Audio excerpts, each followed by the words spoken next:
انا فاكر انه لما بلغ وتعب وبعدين تقرر انه الدولة هتبعته لباريس علشان يروح المعهد هناك خاص بأورام السرطان.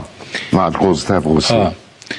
وانهم كانت دي قبل اجازة العيد والقنصلية وقتها اجازة ورجعوا السيدة القنصلة الفرنسية من اجازتها كانت في شرم الشيخ والغردقة عشان يفتحوا القنصلية بطلب من رئاسة الجمهورية عشان يطلع فيزتين، فيزا له وفيزا لحضرتك. ايوه صح حصل.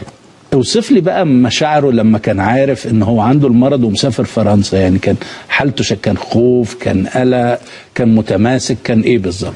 هو لحد لحظة هو بدأ ينتابه القلق لما الرئيس السابق حسني مبارك كلمه في التليفون. من هنا بدأ يستشعر ان في حاجة مهمة. يعني انا افتكر في اليوم ده كنت قاعد معاه في الأوضة وهو مظلم الأوضة، قاعدين على الضوء بتاع المستشفى، الضوء ضعيف داخل الأوضة ورفع السماعة، هو كان بيحب يقعد في سكون شوية. فبصينا لقينا الدكتور جاي بيخبط الباب بعنف كده، فقال حطوا السماعة على الرئيس على التليفون. فهو كان جنب التليفون راح حاطط السماعة، فجاء التليفون.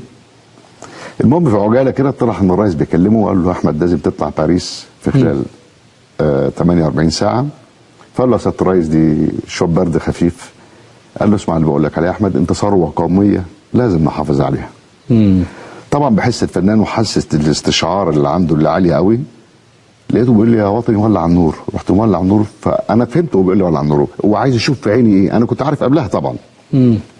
فقال لي يعني ايه اللي يخلي رئيس الجمهوريه يتصل بيا ويهتم بدا يشك في الامر ويحس ان هو عنده حاجه. ابتدى يفهم انه في تقارير من دار الفؤاد وصلت للرئيس انه في شيء مش طبيعي لحضرتك. فقلت له يا استاذ احمد انت ثروه قوميه، يعني انت ليه مقصر في حق نفسك كده؟ فطبيعي انه يعمل معاك هذا السلوك. فاستغرب قوي، فقال لي طب نسافر.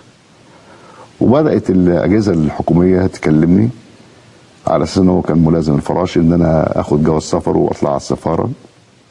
طلعت تاني يوم الساعه 7 بالليل، فوجئت السفاره ضلمه مفيش حد.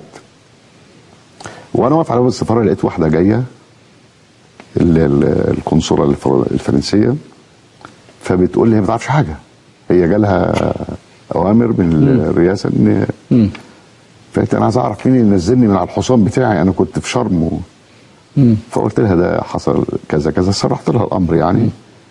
تعاطفت السيده الفاضله وطلعت معانا السفاره وقعدت معاها حوالي نص ساعه في السفاره، راحت مدياني التاشيرتين وكنا فعلا في خلال 48 ساعه بره القاهره في معهد غوستاف غوسيه باريس مع الدكتور شيفيليه. مع الدكتور شيفيليه